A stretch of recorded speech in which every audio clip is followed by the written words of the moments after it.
Programa Plenitude, com Iraci Campos. Você se sente estressado com o seu trabalho? Se sente muitas vezes incompetente por não estar dando conta de tudo aquilo que queria? Se sente extremamente estressado por achar que poderia estar fazendo muito mais e não consegue fazer, não chega lá? Se sente incapaz de ver que muitas pessoas no seu trabalho estão precisando de ajuda e você acha que você não consegue, deveria estar tendo que fazer mais? Pois é, isso é a síndrome da compaixão no trabalho. Olha isso, síndrome de burnout. Para falar sobre isso hoje, aqui no programa Plenitude, onde estaremos entrando em plenitude com o nosso convidado querido e especial, Nelson Tavares. Ele é professor de Direito e também terapeuta. Seja bem-vindo ao Plenitude, Nelson. Obrigado, Iraci. Prazer estar aqui. Nelson, esse negócio de síndrome de burnout tá bem pesado, tá em moda, né? Tá causando estresse, vamos dizer assim. É verdade. Estava te dizendo que hoje é uma das maiores causas de afastamento de trabalho. Há 10 anos atrás, a maior causa de afastamento laboral eram causas ortopédicas. Problemas ortopédicos de uma forma geral, mas principalmente coluna, era o que mais afastava. Para algumas funções também muito tendinite. Hoje, a maior causa de afastamento é o estresse que decorre do trabalho. Não é que a pessoa esteja estressada e isso afeta o trabalho. É o estresse que nasce e decorre da atividade do trabalho. E curioso que uma outra pesquisa mostra que grande parte das pessoas não é feliz com o trabalho. Mesmo os muito bem remunerados. Magistrados que têm salários superiores a 30 mil mensais, podendo chegar a 50, são infelizes, porque quase 80% se diz insatisfeito com o salário. Insatisfeito com o salário? Exatamente. Eu posso convidar eles para dar uma surra um pouquinho só? É isso. Fala sério, isso é imoral. Ele pode estar insatisfeito de não estar realizado na profissão dele, onde muitas vezes ele está brincando de Deus. A verdade é essa. Desculpa, falei, é mais forte que eu, né? Mas, em realidade, falar que está insatisfeito com o salário e isso está causando um estresse grande, será que não consegue estender os olhos um pouquinho além do seu umbigo para olhar a situação do país? Mas tem mais coisa por trás disso. Porque, veja, para passar num concurso desse, exige-se são muitos anos de dedicação. É verdade. E para passar é necessário ter um grau de aperfeiçoamento, de conteúdo, de disciplina, de um monte de coisa muito grandes. Hoje, quem tem essas habilidades e está num bom escritório de advocacia, por exemplo, ganha muito mais do que isso. Então eles atendem profissionais que em tese não têm o prestígio que eles têm, mas que ganham muito mais do que eles. Então isso é fator de insatisfação. Eu acho que isso é uma brecha para a gente reconhecer que nem sempre felicidade no trabalho tem a ver com dinheiro. Nem sempre tem a ver com dinheiro. Não é porque o salário seja baixo. Eles não dizem que o salário é baixo, eles dizem que estão insatisfeitos com o salário, que é diferente. É chique. É chique. É. Mas fato Ter como que fala? Subestimar a inteligência da gente e os nossos ouvidos. Vamos falar sério. Mas veja, o fato é que hoje, o que dá felicidade para a pessoa no trabalho? Isso é uma questão difícil de ser aprendida. Gente, você é feliz no trabalho? Não. Tá, e o que você precisaria para ser feliz? As pessoas não sabem explicar. É curioso, porque em consultório também eu tenho vários pacientes que vêm com estresse de trabalho e eu pergunto, mas o que você deseja? Para a gente traçar uma meta. Aonde a gente quer chegar? Para onde você quer ir? Porque falar que está ruim, mas continuar fazendo a mesma coisa, tudo igual, vai continuar sempre ruim, né? Mas eles não sabem dizer normalmente. Não sabe dizer. Ou idealiza coisas muito abstratas, como eu queria ser reconhecido. Ai, já ouvi tanto isso. Né? E o que é isso? Né? Reconhecido é ter salário, reconhecido é ser promovido, reconhecido é ganhar elogio. Exatamente. Quer chuva de confete? Ah, todo mundo babando ovo, fazendo assim, ah, né? Então, assim, tem a questão do estresse? Tem, mas burnout tem muito a ver com identidade dessa pessoa, como ela se enxerga, como é a sua autoestima e de como ela lida com as exigências do outro. Porque veja, assim, conheço Iraci, né? Pelo que eu conheço de você, se alguém vem e faz exigências desmedidas de você, você logo identifica que é um desequilíbrio na pessoa. Uhum. O problema do burnout é que quando o superior, em geral, tem superior envolvido nisso, e ele cobra, aquela pessoa, porque não tem uma identidade muito clara de quem ela é, do que ela pode, o que ela acaba fazendo? Ela acaba duvidando dela mesma. Ela não consegue saber até que ponto aquela cobrança é um desequilíbrio do outro ou ele não dá conta do que deveria estar dando. Isso gera um estresse enorme. Trabalha a autoestima dessa pessoa para que ela se sinta péssima, gera depressão. Adoecimento real, tá?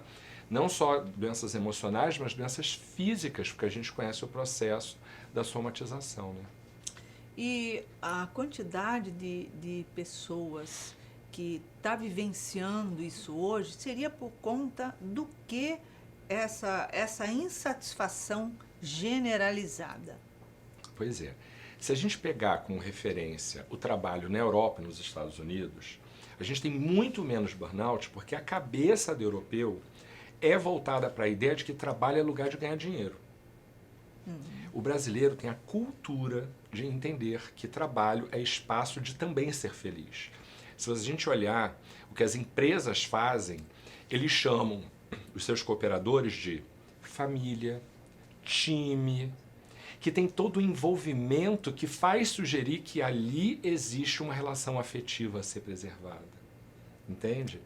E isso mostra o quanto, para o brasileiro, ele coloca no trabalho muito das suas expectativas que são pessoais, que não tem a ver com o labor em si, com a atividade em si, sabe? E como patrão quer resultado, como empresa precisa de lucro, eles se sentem desvalorizados. As pessoas se sentem desvalorizadas. Então, quer dizer, mesmo mudar de profissão, escolher uma outra coisa, uma outra formação, ou muitos já têm uma formação, têm uma segunda e continuam insatisfeitos com a vida. Então, ele está focando a felicidade dele no trabalho, porque ele não consegue ver ao redor dele que existe vida, Sim. que existe movimento, que existem coisas que podem te dar prazer, satisfação, realização, que não seja exclusivamente o trabalho ou a relação trabalho. Sim, é isso. E, como eu disse, a maior dificuldade é eles entenderem o que eles estão procurando. Quando alguém vem assim, porque meu trabalho é terrível, meu chefe é ruim, eu digo, vamos pensar como você pode fazer para buscar um outro emprego? Que primeiro passo é esse? Não, mas eu não vou sair, eu demorei muito para chegar até aqui, para chegar até gerente, para chegar... Eu demorei muito, eu não vou sair não. Então ele não quer sair. Pois é aquela coisa, eu cheguei até aqui, eu não abro mão, mas me causa estresse, frustração, insatisfação, desgosto, me causa tudo.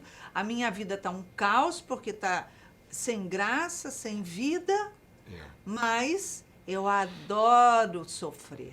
Pois é. A pessoa gera exatamente isso. A pessoa gera um contexto em que ele se vê obrigado a estar ali. Quando a gente diz, mas a questão é a sua profissão, você não está feliz? Vamos pensar numa transição de carreira. Fazer um outro curso, buscar uma outra formação. Você não vai largar agora, a gente vai começar um processo de transição.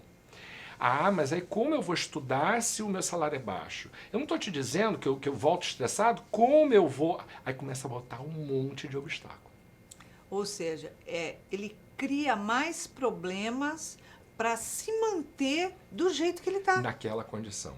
Porque o que ele quer, muitas vezes, o indivíduo que é vítima do burnout, porque sim, é uma situação de estresse desmedida, inadequada, desleal nas relações profissionais, o que ele quer, na verdade, não é mudar, ele quer ser aceito.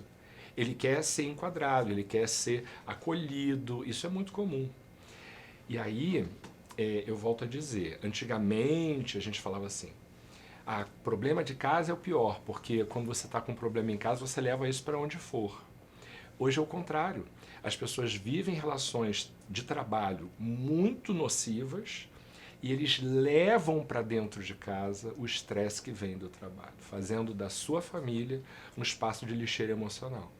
Então, ou seja, eu saio do meu mundo de insatisfações, de incômodo, de estresse, de desgosto, de frustração, e chego e despejo nos meus aquilo. Então, eu chego dando pontapé no cachorro, gritando com o papagaio, estapeando o filho, discutindo com esposa, marido, Então, ou seja, eu não posso descarregar naqueles que estão lá, porque eu tenho que manter um nariz empinado, uma pose, uma postura, e descarrego naqueles que eu digo que amo. Porque eu tenho a garantia afetiva de que mesmo tratando mal essas pessoas, elas estarão do meu lado. Esse pressuposto de que as pessoas devem me aceitar como sou e que devem tolerar aquilo que eu tenho de ruim, é um pouco também essa premissa do trabalho, né? Porque as pessoas mais intempestuosas, quando elas não estão satisfeitas com os seus trabalhos, elas largam imediatamente e vão fazer outra coisa. Tenho receio de não conseguir trabalho? Tem. Tenho receio de não ter dinheiro para pagar as contas básicas? Tem, mas elas fazem. Aquele indivíduo que não faz, que fica reclamando, mantendo a relação que é nociva, em geral é aquele que espera que a aceitação e a acolhida venha de fora para dentro. Não estou com isso dizendo que a culpa é da vítima do burnout. Eu estou dizendo que a não mudança depende normalmente dessa pessoa. A causa pode estar no outro, no empregador, mas a causa da mudança não tem a ver com a necessidade da mudança. Agora, você chama de vítima do burnout. Eu chamo de vítima de si mesmo, porque eu só cheguei nesse processo do burnout porque eu não administrei as minhas posturas, as minhas atitudes, as minhas relações, os meus conflitos íntimos. Então, ao passo que quando você coloca vítima do burnout, eu falo assim, existem 2 tipos de burnout.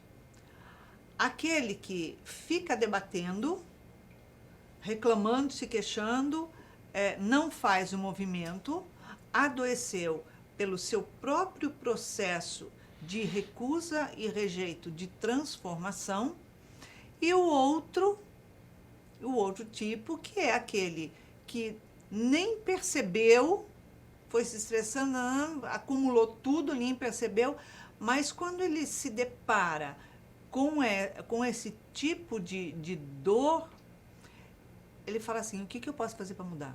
Eu vou procurar um terapeuta, não sei o quê, vou botar estratégia, vou fazer isso, fazer aquilo. Então, é aquele que vai, que faz. Ao passo que o outro não. Ele vai lutar para não sair do lugar. Mas são 2 situações diferentes, eu creio. Existe o indivíduo que vive uma relação adoecida no trabalho, porque ele também vive outras relações adoecidas na sua vida social. Fora e é trabalho. desse que você está falando, eu acho. Porque, sim, ele tem dificuldade de estabelecer limites. Esse patrão começa mandando mensagem fora do expediente. Daqui a pouco ele está mandando mensagem no final de semana. Daqui a pouco ele está... Isso tem a ver com limite. Se esse empregado coloca limites, esse empregador não faz isso. Porque o empregador está lá acelerado com as questões dele. Se ele encontra eco, ele manda e o outro responde e tal, ele vai em frente. Mas se esse empregado estabelece limites, ele não faz. Esse é realmente o indivíduo que pode buscar terapia, buscar estratégias e vai resolver. Mas existem os empregadores, os chamados gestores que se auto-intitulam de líderes, e que esses usam de estratégias desleais. Existe uma bibliografia aí que vai dizer que pessoas não podem estar confortáveis.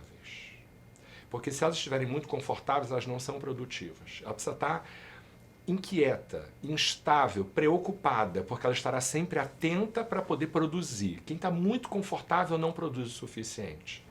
Então, o papel de um desses líderes é exatamente gerar problema, causar estresse, trazer instabilidade emocional para que esse empregado se torne produtivo. E aí é que está o equívoco, porque isso não é saudável.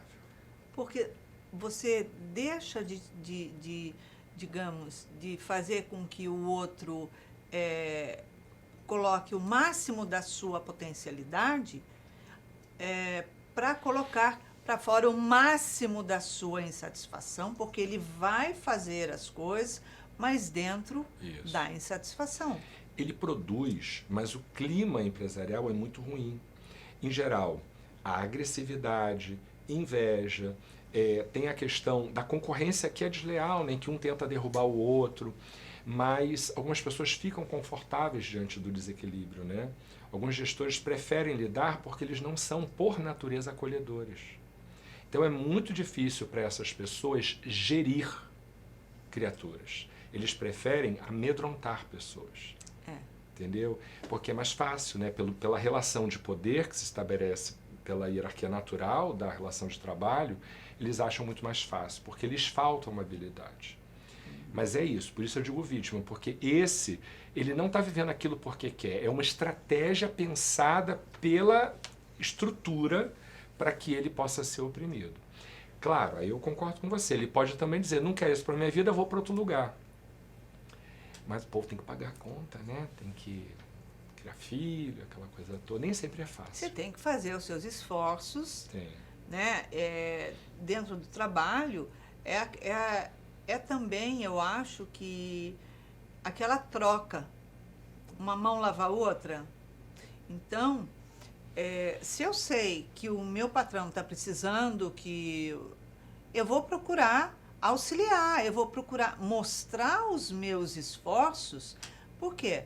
Porque eu vou ter o reconhecimento desse patrão me auxiliando ao meu crescimento, a estudos, a ter uma vida progressiva, saudável. Uhum. Ao passo que sei lá, deu 5 horas, bateu 5 horas, eu bato cartão e dane-se o mundo, eu estou botando limites, mas eu estou dizendo assim, olha só, eu não estou fazendo esforço pela empresa para nada. Não conte comigo porque eu não sou pela empresa. Exatamente, eu sou por mim, pelo meu salário contado. Você não vai investir numa pessoa assim, você vai investir naquela que você vê que se esforça, se dedica. Que veste a camisa, né? Exatamente, porque tem que ter isso. Agora, por outro lado, a quantidade dessa síndrome que está se alastrando absurdamente está levando para dentro dos lares o mesmo movimento, porque as crianças estão ficando assim, que são pais estressados, jovens estressados.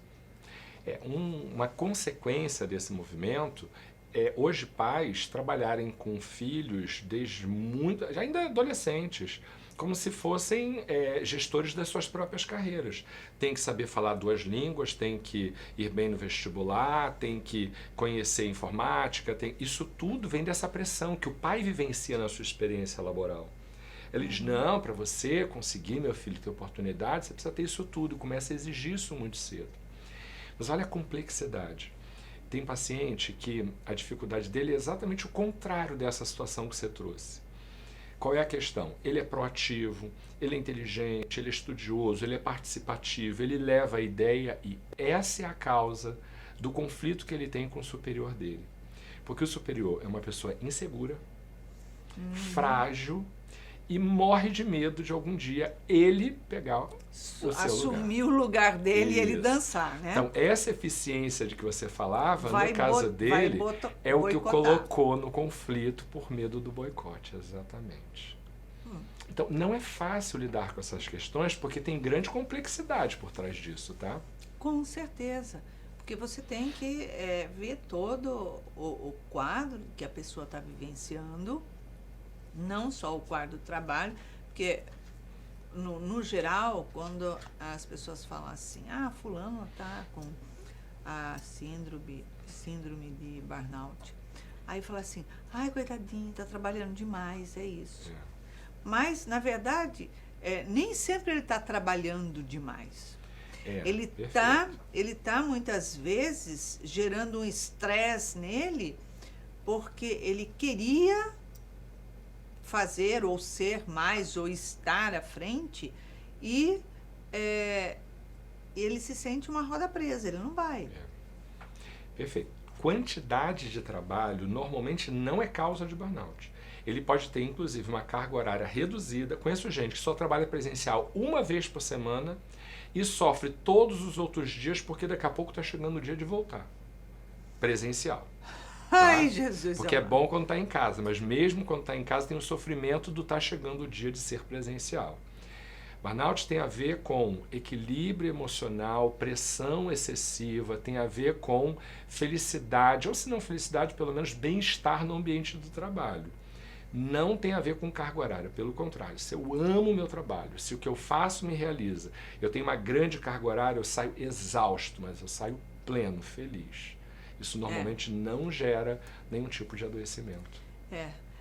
Eu acho muito importante explicar isso, porque as pessoas acham que é porque está trabalhando demais, está tendo muito trabalho, então tem que dividir com o outro, você tem que dar um jeito de excluir alguns trabalhos da sua vida, mas não é geralmente isso, porque a pessoa que está fazendo porque gosta, por prazer, ela vai estar se realizando.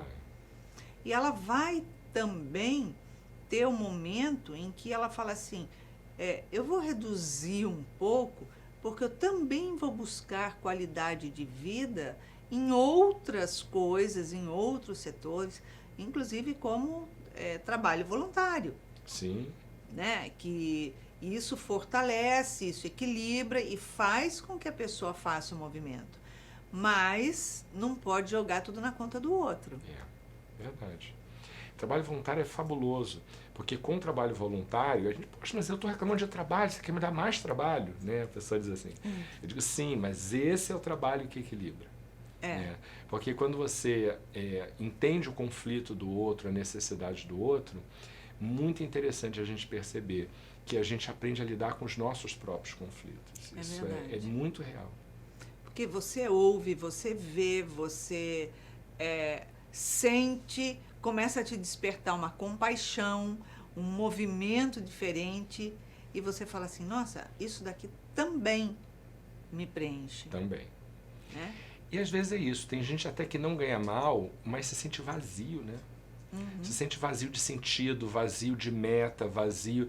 Se sente inútil, como se a vida fosse só o quê? Ganhar dinheiro para pagar conta. Então tem um vazio existencial por trás disso, né? E eu digo para as pessoas, olha, quem vem com essa reclamação, e as pessoas ficam até constrangidas. Porque, olha, eu não tenho do que reclamar, eu tenho conforto, eu tenho família, eu tenho saúde, eu tenho trabalho. Por que eu não estou feliz? Eu tenho tudo e, na verdade, a felicidade a pessoa não descobre o que é porque ela acha que está alegrinho o tempo inteiro, todo... Não é isso, né? A tristeza também faz parte da felicidade. É uma variável da vida que a gente precisa aprender a lidar com ela, né? Desse movimento. E quando a pessoa rejeita a fazer o movimento da vida, ela está desenvolvendo outros conflitos ali, né? Eu acho que o estupim ali, a válvula maior, é a depressão. E aí algumas pessoas discutem, né, se a depressão vem por conta do burnout ou se o burnout nasce por conta de uma depressão que já se instala. Os dois caminhos podem existir, mas em geral depressão é sintoma e não causa. Exato. Em geral é sintoma. E tem como tratar as duas coisas ao mesmo tempo também. Sim, né? sim. As metas existenciais trazem o equilíbrio necessário para que a pessoa às vezes se ajuste naquele mesmo ambiente de trabalho. não necessariamente precisa trocar de empresa, ou de trabalho, ou de área. Eu passei por essa insatisfação, você conhece, né? Eu passei por essa insatisfação. Eu fazia um trabalho que me remunerava muito bem, que me dava prestígio, mas que eu não amava fazer, que eu não gostava de fazer. E durante muitos anos eu lutei porque era um emprego, eu reclamava, quando eu reclamei no teu ouvido, né? E aí eu digo, não, eu tenho que ter coragem de fazer um movimento de mudança. E essa mudança não foi rápida, levou aí uns anos, mas ela veio e as coisas se equilibraram. Foi sendo construída, É. né? Para não desguarnecer completamente um lado e, tipo assim, eu nem cheguei lá, mas também já não estou mais aqui. E aí, o que eu Isso. faço da minha vida? Tem a era da transição na nossa vida, em que a gente não pode esguarnecer pagamento de conta, sustento de família, responsabilidade com a vida, né? Mas, ao mesmo tempo, assim, eu não posso deixar de olhar para as minhas necessidades. Então, quanto eu posso me dedicar a isso? Por onde eu posso caminhar? A terapia tem esse papel de te ajudar a fazer o que é possível. E dentro do que é possível, você vir buscando satisfações que te mantenham pleno. Esse é o jogo. E é fundamental, né? Porque isso é uma construção de uma vida completamente ativa. Porque a vida, ela é transformação.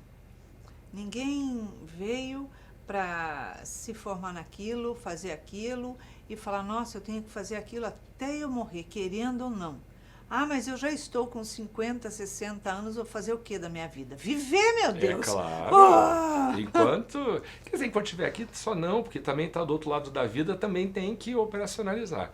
Eu sou a favor da ação, eu tenho problema com omissão. Quem fica naquela coisa da omissão, parado, eu entendo que isso tem uma causa, mas eu sou da ação. Vamos partir para cima e ver o que dá para fazer. Eu também sou da ação. Nossa, eu sei. Dois acelerados. Dois, é verdade. Mas é bom porque a gente vive intensamente. Aquilo que a gente faz com prazer, com alegria, com intensidade, com satisfação, com realização, né? Então, a gente vê que quando a gente consegue fazer as coisas acontecerem, você vê que tem um retorno muito grande, um retorno muito bom. Sim. E o retorno não tem que ser remunerado. Não necessariamente. De jeito nenhum. Você tem o retorno das suas coisas, das suas atitudes e tal, e que te faz muito bem. Outras situações tem que ser remunerado e muito bem remunerado. A gente vai pagar boleto, né? É muito difícil. A quantidade de pessoas que está passando pela burnout é muito grande entre tanto jovens quanto adultos, né? Mas tem uma coisa muito curiosa que vem se falando ultimamente, que os jovens não toleram esse tipo mais agressivo de relação de trabalho. E muitos deles vêm dizendo, não quero ser líder, não quero ser chefe, não quero ser empreendedor, eu quero fazer o que eu amo fazer. E eu até refleti esses dias sobre isso, dizendo, olha, esta geração de agora pode fazer essas escolhas porque eles muitas vezes têm pais que trabalharam pra caramba e que têm suporte para poder fazer essas pessoas terem um contexto de escolha. Porque a nossa geração não pôde escolher muito não. A gente corria atrás ou a gente que nasceu muito pobre ia fazer o negócio é o seguinte, você vai fazer o que você encontrar que dá para fazer. Exato. Eu queria ser... Você queria, mas não chegou lá ainda, então o que tem para hoje? É isso. Eu me lembro da minha geração, né, que a gente está com pouco tempo, mas a minha geração ia lá e via assim, o que tem de vaga aí? O que sobrou de vaga na universidade? Então, pegava aquilo, trabalhava naquela vida inteira, mas fazia daquilo o seu sustento. Hoje, não, e aí troca de faculdade 1, 2, 3, 4 vezes. Não estou feliz, não me adaptei. É outra geração. Então, o jovem sofre menos burnout por conta disso, porque ele se permite não se adaptar. Exatamente. E ele se permite não se adaptar, eu quero ver até quando, porque os pais não permanecem. A próxima geração eu quero ver como é que vai ser, porque esse povo não vai ter riqueza acumulada para poder dar suporte. Não, vai ser um povo que vai morrer de fome, vai ficar desgraçado. Espero ali, que não. passando... Se for para o crescimento, eu espero que sim. Porque pode ninguém ser. nasceu para viver na zona de conforto. A vida E inteira. tipo assim, tudo vem a mim, a voz nada, né? Então, vamos lá. É verdade. Isso aí. Nelson, passa super rápido. Deixa a sua Foi. mensagem pro pessoal. Olha, quem passa por esse processo, eu recomendo que procure ajuda. Procure ajuda psicoterapêutica, procure ajuda psiquiátrica, porque você não precisa passar por dificuldade sozinho. Você merece amparo e isso é justo. É isso aí. Obrigada pela sua Eu que presença. agradeço pelo Muito bom convite. estar aqui com você. E lógico, para que você tenha uma semana de paz, plenitude, de muitas reflexões, avalie as suas escolhas, o seu dia a dia, avalie o seu trabalho, onde você quer chegar e o que você está fazendo para chegar lá. Lembre-se, família é uma instituição, preciosidade para o nosso crescimento, para a nossa educação moral, ética e emocional. Mas o trabalho também. Então, por que não unir as coisas e ter uma vida com prazer? É isso aí. Beijinho carinhoso.